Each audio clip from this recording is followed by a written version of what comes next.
اگر آپ کو یہ یاد ہے کہ میں روزے سے ہوں اور اس صورت میں آپ نے کچھ بھی کھا لیا، چاہے چند قطرے ہی منہ میں پانی کے گئے ہوں، چاہے چند نوالے ہی، ایک نوالا ہی کیوں نہ آپ کے منہ میں گیا ہو، اگر آپ کو یہ یاد ہے کہ میں روزے سے ہوں اور اس کے باوجود آپ نے کھا لیا تو آپ کا روزہ ٹوٹ گیا۔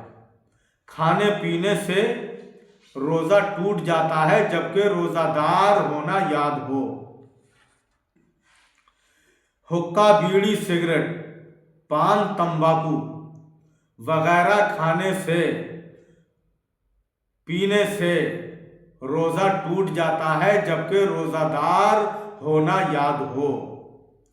آپ نے حقہ پی لیا، بیڑی پی لی، سگریٹ پی لی، یا پان کھا لیا، یا تمباکو کھا لی، یا گٹکا کھا لیا، تو آپ کو اگر یہ یاد ہے کہ میں روزے سے بھی ہوں، اس کے باوجود آپ نے یہ سب کچھ کھا لیا یا ان میں سے کوئی ایک چیز کھا لی تو آپ کا روزہ ٹوٹ گیا۔ اس صورت میں روزہ ٹوٹ جائے گا۔ کلی کرنے میں بلا قصد پانی حلق سے نیچے اتر گیا، یا ناک میں پانی چڑھایا اور دماغ تک چڑھ گیا، یا کان میں تیل ٹپکایا، یا ناک میں دوا چڑھائی، اگر روزہ دار ہونا یاد ہے تو روزہ ٹوٹ گیا، ورنہ نہیں۔ اگر آپ کو یہ یاد ہے کہ میں روزے سے ہوں، اس کے باوجود آپ نے ناک میں پانی چڑھایا اور پانی دماغ تک چڑھ گیا تو روزہ ٹوٹ گیا۔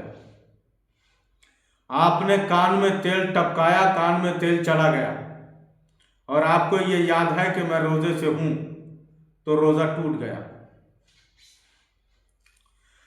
آپ نے کلی کی اور پانی کے چند قطرے حلق سے نیچے اتر گئے جبکہ آپ کو یہ یاد ہے کہ میں روزے سے ہوں تو روزہ ٹوٹ گیا۔